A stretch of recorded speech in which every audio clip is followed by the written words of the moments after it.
बिस्मिल्लाहिर्रहमानिर्रहीम। आज हम बात करेंगे जी एलिमिनेशन रिएक्शंस की। इन रिएक्शंस का बहुत ज़्यादा जो है वो ताल्लुक है सब्स्टिट्यूशन रिएक्शंस के साथ। इस तरह से कि जहाँ पे सब्स्टिट्यूशन रिएक्शंस हो रहे होते हैं तो उसके साथ साथ एलिमिनेशन रिएक्शंस जो हैं वो भी हो रहे होते हैं। यानी ये दोनों तरह के रिएक्शंस जो हैं वो एक दूसरे के साथ कॉम्पीट करते हैं। सो बात यह है कि अगर जब आप एलिमिनेशन रिएक्शंस को तब तक अच्छे से अंडरस्टैंड नहीं कर सकते हो जब तक सब्स्टिट्यूशन रिएक्शंस की अंडरस्टैंडिंग जो है वो बहुत अच्छी ना हो। तो मेरा मशवरा आप लोगों को यह है कि एलिमिनेशन रिएक्शंस को पढ़ने से पहले सब्स्टिट्यूशन रिएक्शंस जो हैं उन पे आपकी ग्रिप जो है वो बहुत अच्छी होनी चाहिए, तभी आप जो है वो अच्छे से अंडरस्टैंड कर सकोगे कि एलिमिनेशन रिएक्शंस जो हैं वो किस तरह के होते हैं और उनमें जो है वो उसके जो डिफरेंट एस्पेक्ट्स हैं वो आप अंडरस्टैंड कर सकोगे। तो एक सब्स्टिट्यूशन रिएक्शन से ही मैं बात स्टार्ट करूंगा। मिसाल के तौर पे आपने इस तरह का रिएक्शंस पढ़ा था जिसमें टर्शियरी ब्यूटाइल क्लोराइड जो है इस पे न्यूक्लियोफिलिक सब्स्टिट्यूशन जो है वो करवाई जाती है, यानी इसकी हाइड्रोलिसिस करवाई जाती है। ये हाइड्रोलिसिस हम इसकी किस तरह से करवाते हैं, हम इसको पानी के साथ रिएक्ट करवाते हैं या हम यूं कहते हैं कि हम वेरी डाइल्यूट सोल्यूशन जो है वो यूज करते हैं सोडियम हाइड्रोक्साइड का। तो रिएक्शन जो है वो प्रोसीड करता है थ्रू SN1 मैकेनिज्म। यानी इस तरह से होता है कि सबसे पहले ये जो टर्शियरी ब्यूटाइल क्लोराइड है पहले स्लो स्टेप के अंदर इसकी सॉल्वोलाइसिस होती है जिसमें ये कार्बोकेटाइन फॉर्म होता है। ये फर्स्ट स्लो स्टेप होता है। उसके बाद अगर आप प्योरली जो है वो पानी यूज कर रहे हो या अगर आप डाइल्यूट सोल्यूशन जो है वो सोडियम हाइड्रोक्साइड का यूज कर रहे हो तो वो न्यूक्लियोफाइल बनके इस कार्बन के ऊपर अटैक करेगा और फाइनली ये वाली प्रोडक्ट जो है वो फॉर्म हो जाएगी।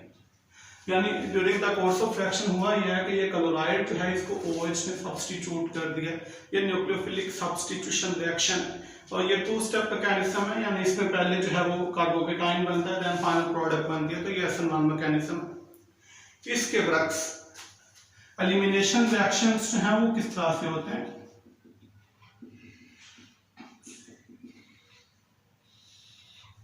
इस बात को आप यू अंडरस्टैंड कर सकते हो। दोबारा से मैं यही वाली एग्जांपल लूंगा टर्शियरी ब्यूटाइल क्लोराइड की। इस दफा हम करेंगे ये कि हम ना पानी यूज करेंगे ना डाइल्यूट सॉल्यूशन यूज करेंगे सोडियम हाइड्रोक्साइड का, हम कंसंट्रेटेड सॉल्यूशन यूज करेंगे सोडियम हाइड्रोक्साइड का। कंसंट्रेटेड सॉल्यूशन सोडियम हाइड्रोक्साइड का मतलब ये होगा कि वेरी बेसिक सॉल्यूशन, इसकी बेसिसिटी जो है वो काफी अच्छी होगी। तो आप देखें इस रिएक्शन में होता यह है कि न्यूक्लियोफाइल किस जगह पे अटैक करता है, न्यूक्लियोफाइल अटैक करता है इलेक्ट्रोफिलिक कार्बन के ऊपर। लेकिन अगर सॉल्यूशन जो है वो बहुत ज्यादा जो है वो बेसिक होगा तो उसके लिए जो प्रेफर्ड साइट ऑफ अटैक होगी वो ये वाला हाइड्रोजन होगा, यानी बीटा कार्बन के साथ जो हाइड्रोजन जुड़े हुए हैं बेस उसके ऊपर जो है वो अटैक करेगा। तो जब भी इस तरह का सीन होगा, यानी again keep this thing in mind कि हम कंसंट्रेटेड सॉल्यूशन यूज कर रहे हैं सोडियम हाइड्रोक्साइड का, विच मींस के बेसिक सॉल्यूशन। तो अब हाइड्रोक्साइड बजाय इसके कि इलेक्ट्रोफिलिक कार्बन के ऊपर अटैक करे वो उस हाइड्रोजन के ऊपर अटैक करेगा जो कि बीटा कार्बन के साथ जुड़ा हुआ है। और ये वाला बॉन्ड जो है वो यहाँ पे शिफ्ट हो जाएगा। बॉन्ड यहाँ पे शिफ्ट होने का मतलब ये है कि carbon carbon double bond create हो जाएगा और ये लीविंग ग्रुप जो है वो लीव कर जाएगा और इस दफा प्रोडक्ट जो है उसकी नोयत बदल जाएगी।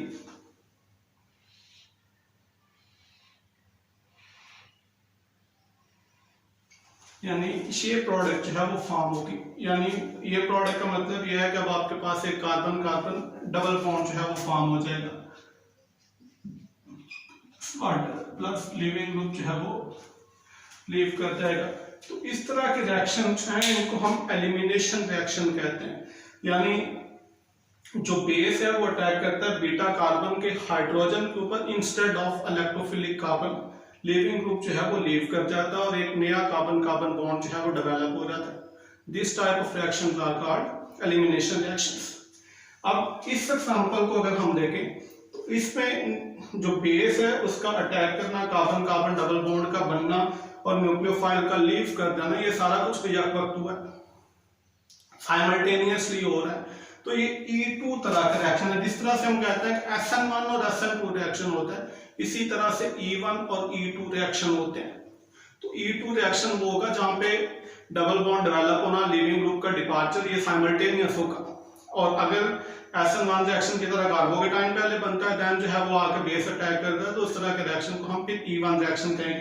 तो ये वाला रिएक्शन जो है ये E2 है, यानी मैकेनिज्म जो है ये E2 मैकेनिज्म है। और इसकी अगर हम रेट इक्वेशन बनाएं तो आप देखो कि सिंगल स्टेप रिएक्शन आ चुके, तो जो सिंगल स्टेप रिएक्शन है वही रेट डिटरमिनिंग स्टेप है, और उसके अंदर जो है वो जो अल्काइल हैलाइड है वो भी इन्वॉल्व है, जो बेस है वो भी इन्वॉल्व है। तो जब हम रेट इक्वेशन लिखने लगेंगे इस रिएक्शन की, तो ये कुछ यूं बनेगी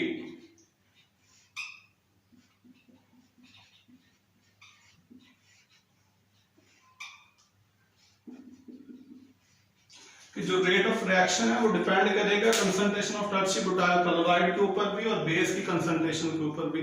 तो ये E2 तरह का रिएक्शन है।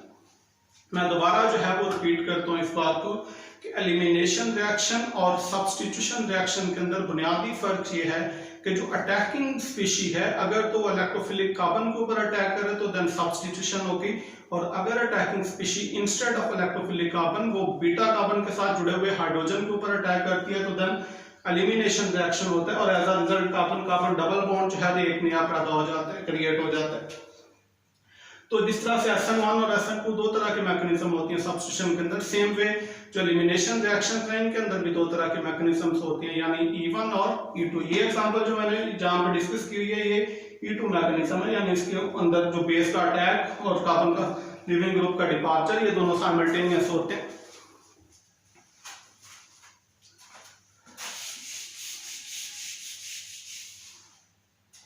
अच्छा, अब यहाँ पे हम थोड़ी सी ये वाली बात कर सकते हैं कि ये OH माइनस ने ये प्रोटॉन कैसे पिक किया, अगरचे ये हाइड्रोजन जो है वो इतना ज्यादा एसिडिक हाइड्रोजन नहीं है, तो फिर किस तरह से जो है इसने पिक किया।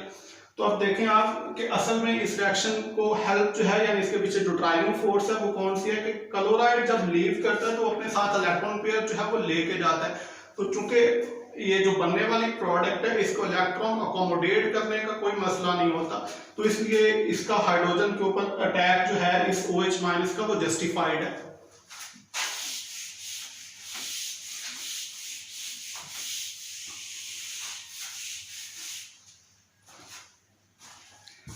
तो मैंने आप लोगों को बताया कि ये जो एलिमिनेशन रिएक्शन है ये भी दो तरह से हो सकते हैं, यानी या तो ये सिंगल स्टेप हो सकता है या जो है ये 2 स्टेप हो सकता है। तो अभी जिस मैकेनिज्म, अभी जो एग्जांपल हम लोगों ने डिस्कस किया ये एक E2 मैकेनिज्म थी जिसमें बियाक वक्त सारा कुछ होता है। अब हम एक और एग्जांपल लेते हैं, और ये वाली एग्जांपल जो है इसमें रिएक्शन जो है वो प्रोसीड करेगा थ्रू E1 मैकेनिज्म। तो इसमें हम लोग जो टर्शियरी ब्यूटानॉल है उसको हम रिएक्ट करवाएंगे सल्फ्यूरिक एसिड के साथ, देन लेट्स सी कि क्या होता है। तो जब हम सल्फ्यूरिक एसिड लेंगे, sulphuric acid being strong acid, तो ये आयोनाइज हो जाएगा फौरन से, एक तो ये हाइड्रोजन सल्फेट और साथ प्रोटॉन जो है ये डोनेट करेगा। तो ये सल्फ्यूरिक एसिड जो है इसको हम यूज करेंगे, इसको हम रिएक्ट करवाएंगे टर्शियरी ब्यूटानॉल के साथ, लेट्स सी। तो इस सूरत में होगा ये सबसे पहले कि जो टर्शियरी ब्यूटानॉल है इसको प्रोटोनेट कर देगा सल्फ्यूरिक एसिड, और इस प्रोटोनेशन का रिजल्ट जो है वो ये होगा, ये आपके पास प्रोटोनेटेड अल्कोहल बन जाएगी।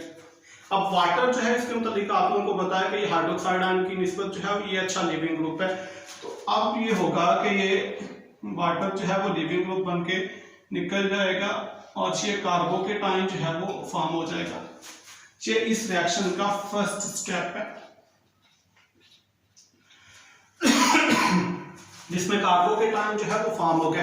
अब यहाँ पे आप लोग नोट करो कि ये वाला स्टेप जो है ये रिजेंबल करता है SN1 मैकेनिज्म को, क्योंकि वहां पे भी इसी तरह की कुछ बात होती है कि पहला स्लो रेट डिटरमिनिंग स्टेप जो होता है उसमें कार्बोकेटाइन फॉर्म होता है, सेम जैसे यहाँ पे हुआ है। अब दूसरे स्टेप में क्या होगा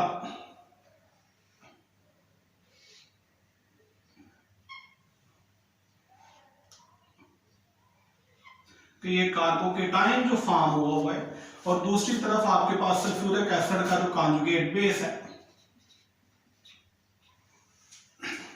वो अटैक करेगा बीटा कार्बन के साथ जुड़े हुए इस हाइड्रोजन के ऊपर ये बॉन्ड यहां पे शिफ्ट हो जाएगा, यानी एक नया कार्बन कार्बन डबल बॉन्ड जो है वो डेवलप हो जाएगा। कार्बन के ऊपर आया हुआ पॉजिटिव चार्ज है वो खत्म हो जाएगा। ये सेकंड स्टेप है इस मैकेनिज्म का, और ये फास्ट स्टेप होता है, रीडिटर्मिनेशन के साथ इसका लेना देना नहीं है। तो ये दूसरी तरह की मैकेनिज्म है जिसमें एलिमिनेशन हो सकती है, यानी इसमें ये टू स्टेप मैकेनिज्म है जिसमें पहले स्टेप के अंदर कार्बोकेटाइन फॉर्म होता है और दूसरे स्टेप के अंदर कार्बोकेटाइन के बीटा कार्बन में से जो प्रोटॉन जो बेस होता है वो हाइड्रोजन ले जाता है और कार्बन कार्बन डबल बॉन्ड जो है वो डेवलप हो जाता है। तो जिस तरह से सब्स्टिट्यूशन रिएक्शंस में दो तरह की मैकेनिज्म हो सकती हैं, सेम वे यहाँ पे दो तरह के मैकेनिज्म हो सकते हैं, E1 और E2। एक और तरह की मैकेनिज्म भी होती है एलिमिनेशन के अंदर, जिसको हम E1C भी कहते हैं, वो हम लेटर स्टेजेस पे जाके जो है वो डिस्कस करेंगे। तो this is the basic difference between substitution and elimination, यानी सब्स्टिट्यूशन के अंदर जो है वो जब लिविंग ग्रुप लीव कर जाता है तो उसकी जगह पे आके सब्स्टिट्यूट जो है वो न्यूक्लियोफाइल जुड़ जाता है, जबकि एलिमिनेशन के अंदर जो है वो लिविंग ग्रुप लीव कर जाता है और एक नया कार्बन कार्बन डबल बॉन्ड जो है वो डेवलप हो जाता है। यहाँ पे एक बात आप नोट करें कि जब हम बात कर रहे थे कि SN1 रिएक्शन होगा, SN2 रिएक्शन होगा, तो हमने बुनियादी एक बात ये की थी कि अगर तो आपके पास टर्शियरी अल्काइल ग्रुप है तो उसके लिए जो प्रेफर्ड मैकेनिज्म है वो SN1 होगी, और अगर प्राइमरी अल्काइल ग्रुप है तो उसके लिए जो प्रेफर्ड मैकेनिज्म है वो SN2 होगी। लेकिन यहाँ पे आप नोट करो ये जो दोनों एग्जांपल्स मैंने डिस्कस किए हैं E1 और E2 के लिए, दोनों के अंदर जो अल्काइल ग्रुप है वो टर्शियरी अल्काइल ग्रुप है। इसका मतलब कि यहाँ पे जब हमने E1 और E2 डिसाइड करना है तो यहाँ पे ग्राउंड जो है वो डिफरेंट होगा उस ग्राउंड की निस्बत जब हम डिसाइड कर रहे होते हैं कि कब SN1 होगी और कब जो है वो SN2 होगी, क्योंकि अगर तो टर्शियरी अल्काइल ग्रुप होता तो हम कभी भी नहीं कहते कि SN2 मैकेनिज्म होगी। लेकिन यहाँ पे हमने जो E2 की एग्जांपल ली थी उसमें भी हमने एक टर्शियरी अल्काइल ग्रुप को जो है वो एग्जांपल के तौर पे लिया। इसका मतलब कि डिसाइड करना E1 और E2 के दरमियान डिफरेंट है फ्रॉम डिसाइडिंग कब SN1 और कब SN2 रिएक्शन होगा।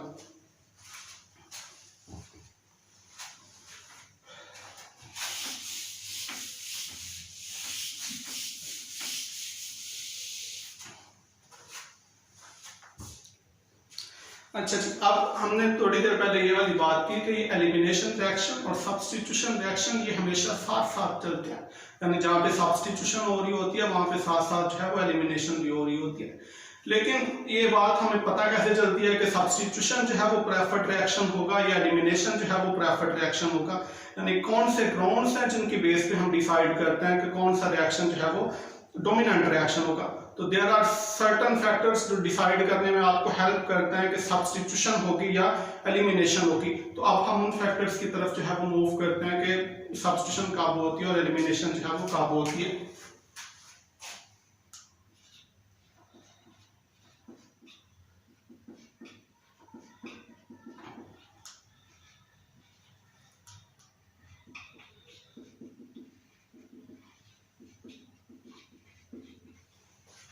कौन से फैक्टर्स जो हैं वो आपको हेल्प करेंगे इन डिटरमिनिंग के वेदर सब्स्टिट्यूशन जो है वो प्रेफर्ड रिएक्शन होगा या एलिमिनेशन जो है वो प्रेफर्ड रिएक्शन होगा। तो उसमें सबसे पहला फैक्टर जो है वो जो अटैकिंग स्पीशी है उसकी नोयत है। अगर तो अटैकिंग स्पीशी जो है वो वीकली बेसिक है, वीकली बेसिक स्ट्रॉन्गली न्यूक्लियोफिलिक, तो न्यूक्लियोफिलिक सब्स्टिट्यूशन रिएक्शन जो है वो प्रेफर्ड रिएक्शन होगा। और अगर अटैकिंग स्पीशी जो है वो स्ट्रॉन्गली बेसिक स्पीशी है तो उसके लिए बीटा कार्बन के हाइड्रोजन को पिक करना आसान होगा कंपेयर टू के वो लैक्टोफिलिक कार्बन के ऊपर अटैक करे। तो इसका मतलब ये हुआ कि अटैकिंग स्पीशी जितनी ज्यादा बेसिक होगी एलिमिनेशन रिएक्शन के होने का चांस जो है वो उतना ही ज्यादा है। मिसाल हम यहाँ पे डिस्कस कर लेते हैं।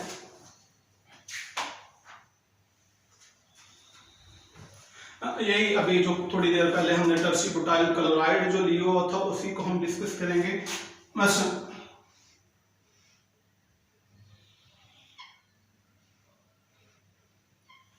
मैं यूं कहता हूं कि ये जो टर्शीब्यूटाइल क्लोराइड है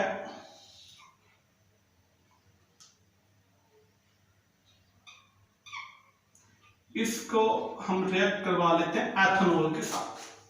अब एथेनॉल जो है ये कितना बेसिक है पहले तो हम ये डिस्कस कर लेते हैं। तो एथेनॉल का जो कॉन्जुगेट एसिड होगा वो कौन सा होगा, इसकी जो प्रोटोनेटेड शक्ल होगी वो कौन सी होगी, दिस वन।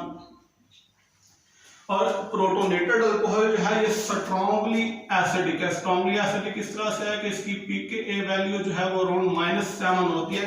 मैं दोबारा रिपीट करता हूँ कि ये मैं क्या बात कर रहा हूँ। प्रोटोनेटेड एथेनॉल जो है इसकी pKa वैल्यू अराउंड -7 होती है, जिसका मतलब कि ये स्ट्रांग एसिड है। स्ट्रांग एसिड है तो इसका मतलब ये है कि इसका जो कॉन्जुगेट बेस है वो वीक बेस है, क्योंकि according to Lowry Bronsted concept ये बात आप लोग जानते हो कि स्ट्रांग एसिड के जो कॉन्जुगेट बेस होते हैं वो वीक होते हैं और वीक एसिड के कॉन्जुगेट बेस जो होते हैं वो स्ट्रांग होते हैं। इसका मतलब ये हुआ कि ये जो एथेनॉल है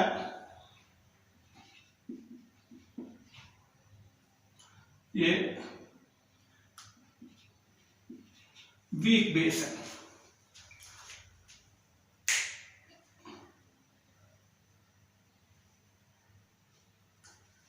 तो हम ये बात कर रहे थे कि अगर स्पीशीज जो है वो वीकली बेसिक होगी तो जो प्रेफर्ड रिएक्शन है वो कौन सा होगा, सब्स्टिट्यूशन जो है वो प्रेफर्ड रिएक्शन होगा, ना कि एलिमिनेशन। और अगर अटैकिंग स्पीशीज जो है वो स्ट्रांगली बेसिक होगी तो देन प्रेफर्ड रिएक्शन जो है वो एलिमिनेशन होगी। इसका मतलब कि इस दफा आपने मतलब यहाँ पे डिसाइड करना है कि प्रोडक्ट जो है वो क्या बनेगी, क्या सब्स्टिट्यूटेड प्रोडक्ट जो है वो डोमिनेंट होगी या एलिमिनेशन प्रोडक्ट जो है वो डोमिनेंट होगी। तो डिसाइड करने में जो बेसिक फैक्टर है वो यही वाला है कि अगर स्पीशीज वीकली बेसिक है तो इसका मतलब सब्स्टिट्यूशन होगी, और अगर वो स्ट्रांगली बेसिक है तो इसका मतलब एलिमिनेशन होगी। यानी इस केस में जो प्रोडक्ट आपके पास बनेगी वो ये वाली बनेगी, यानी सब्स्टिट्यूशन प्रोडक्ट। और इसकी मैकेनिज्म क्या होगी, क्योंकि स्टार्टिंग मटेरियल जो है वो एक उसके अंदर एक टर्शियल कायल ग्रुप है, तो इसका मतलब मैकेनिज्म जो है वो SN1 होगी। यानी सबसे पहले ये होगा कि सॉल्वोलाइसिस होगी, ये स्लो स्टेप, और इस सॉल्वोलाइसिस के नतीजे में जो है वो कार्बोकेटाइन बनेगा। देन न्यूक्लियोफाइल जो है वो अटैक करेगी,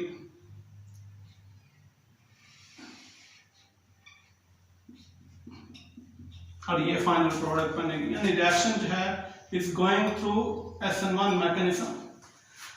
अच्छा, तो हम ये बात कर रहे हैं कि अगर अटैकिंग स्पीशीज जो है वो वीकली बेसिक होगी तो जो प्रेफर्ड प्रोडक्ट है वो सब्स्टिट्यूशन प्रोडक्ट होगी। इसके बरक्स अगर अटैकिंग स्पीशीज जो है वो स्ट्रांगली बेसिक है तो उसके लिए जो प्रेफर्ड साइट ऑफ अटैक है वो बीटा हाइड्रोजन होगी, ना कि इलेक्ट्रोफिलिक कार्बन। अच्छा, इसी रिएक्शन को हम लेते हैं और हम ये वाली बात करते हैं कि instead of reacting it with ethanol हम ये करते हैं, हम इसको एथोक्साइड के साथ जो है रिएक्ट करवा लेते हैं, लाइक सोडियम एथोक्साइड, हम उसके साथ रिएक्ट करवा लेते हैं। अगेन हम देखते हैं कि इसका जो एसिड होगा, इसका कॉन्जुगेट एसिड वो कौन सा होगा, एथेनॉल। और एथेनॉल के मतलब आप लोगों को पता है कि इसकी pKa वैल्यू जो है वो अराउंड 16 होती है। एथेनॉल की 16 pKa वैल्यू होने का मतलब क्या है कि ये बहुत वीक एसिड है। अब अगर क्योंकि ये खुद जो है वो वीक एसिड है तो इसका मतलब है कि इसका जो कॉन्जुगेट बेस है एथोक्साइड आयन वो स्ट्रॉन्ग बेस है। तो इस दफा चूंकि जो अटैकिंग स्पीशी है वो स्ट्रॉन्ग बेस है, तो हमने बात की कि अगर अटैकिंग स्पीशी जो है वो स्ट्रॉन्ग बेस होगा तो जो प्रेफर्ड आपके पास रिएक्शन होगा वो कौन सा होगा, वो एलिमिनेशन होगा, ना कि सब्स्टिट्यूशन। यानी इस दफा जो प्रोडक्ट आपके पास बनेगी वो ये वाली बनेगी। तो रिएक्शन जो है will go through E2 mechanism, यानी किस तरह से जो है वो रिएक्शन मूव करेगा।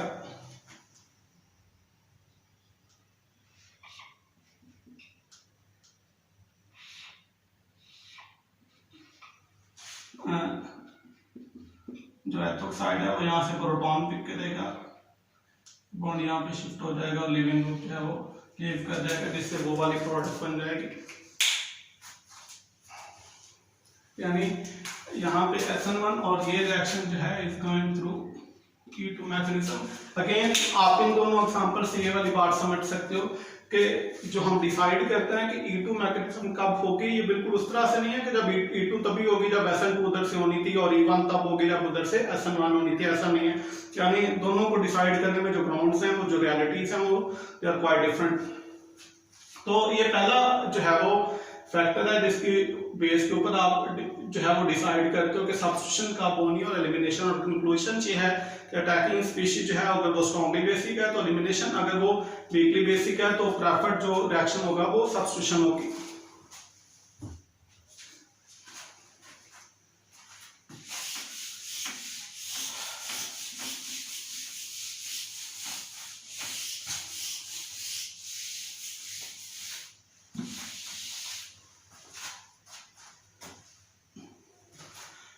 दूसरा फैक्टर जिसकी बेस के ऊपर आप डिसाइड करते हो कि सब्स्टिट्यूशन होगी या एलिमिनेशन होगी वो है साइज।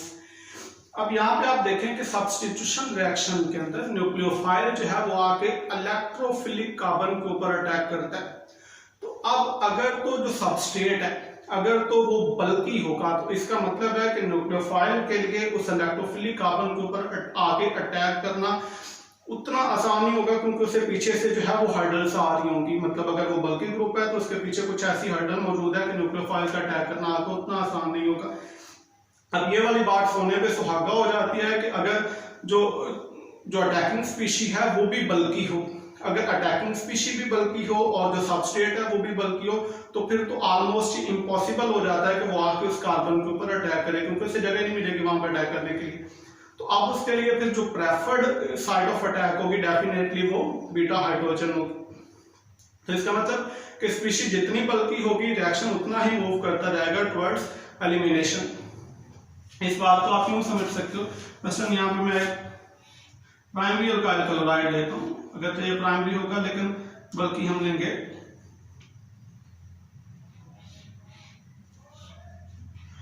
ये।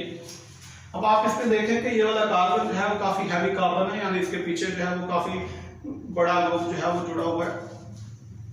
अब और कीप इन माइंड कि ये प्राइमरी अल्काइल क्लोराइड और हम इसको रिएक्ट करवाएंगे जी पोटासियम हाइड्रोक्साइड के साथ। अच्छा, एक दफा हम इसको जो है वो रिएक्ट करवाएंगे पोटासियम हाइड्रोक्साइड के साथ और एक दफा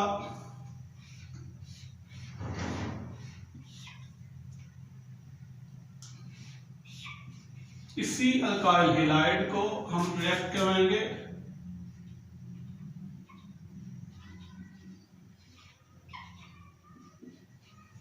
पोटाशियम टर्सी बुटॉक्साइड के साथ। और दोनों में जो डिफरेंस है वो बेसिकली यही वाला है कि ये थोड़ा स्मॉलर ग्रुप है और ये इस दफा जो बेस आप यूज कर रहे हो वो बिगर इन साइज है। तो अब यहां से आप मतलब कॉमन सेंस की हेल्प से ये बात आप आसानी से समझ सकते हो कि यहाँ पे जो प्रेफर्ड रिएक्शन होगा वो सब्स्टिट्यूशन रिएक्शन होगा, क्योंकि अटैकिंग स्पीशीज जो है वो बहुत बिग नहीं है, यानी अटैकिंग स्पीशीज आपके पास जो है वो कौन सी इस दफा हाइड्रोक्साइड आयन, क्योंकि स्मॉल साइज है तो वो इस कार्बन पे अटैक करेगी और ये लिविंग ग्रुप जो है वो लीव कर जाएगा, यानी प्रोडक्ट जो है वो आपके पास क्या बनेगी दिस वन। अब इसके बरक्स अगर आप यूज कर रहे हो सोडियम टर्सी बुटॉक्साइड तो टर्सी बुटॉक्साइड जो है इस बिगर ग्रुप, मतलब आप देख सकते हो कि ये तो बिल्कुल भी जो है वो स्मॉल ग्रुप नहीं है, बड़ा ग्रुप है। तो इसके लिए जो प्रेफर्ड साइट ऑफ अटैक है वो आप इस कार्बन के ऊपर, यानी आप मैं अगर यहाँ पे टर्सी बुटॉक्साइड को ड्रा कर दूं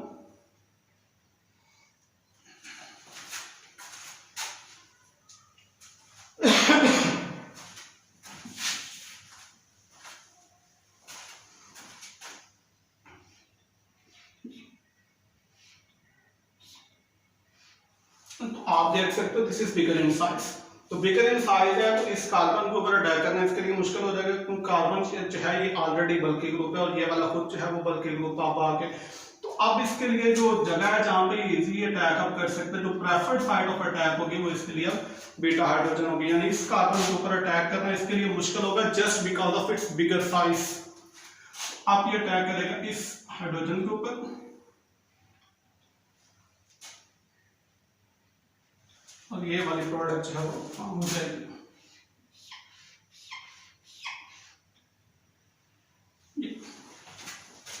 तो ये दूसरा फैक्टर है जिसकी बेस के ऊपर आप डिसाइड कर लेते हो कि प्रोडक्ट जो है वो क्या बनेगी।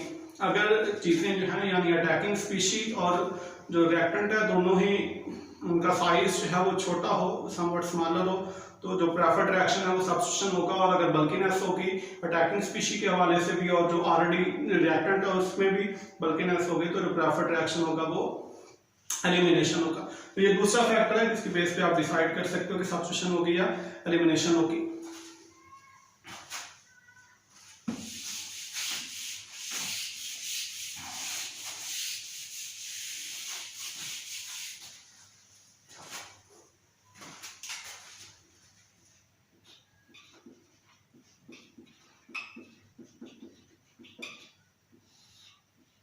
अच्छा, अब हम इन रिएक्शन के कुछ थर्मोडायनामिक एस्पेक्ट्स जो है उनको डिस्कस कर लेते हैं कि टेम्परेचर जो है वो कैसे इफेक्ट करता है कि सब्स्टिट्यूशन होगी या एलिमिनेशन होगी, यानी हाई टेम्परेचर पे सब्स्टिट्यूशन होगी या एलिमिनेशन होगी, और अगर टेम्परेचर को कम कर दिया जाए तो तब जो है वो क्या सीन होगा। तो इसमें एक मशहूर थर्मोडायनामिक इक्वेशन है, आप लोगों को यकीनन इसका पता होगा, ये मैं आप लोगों के सामने लिखता हूँ।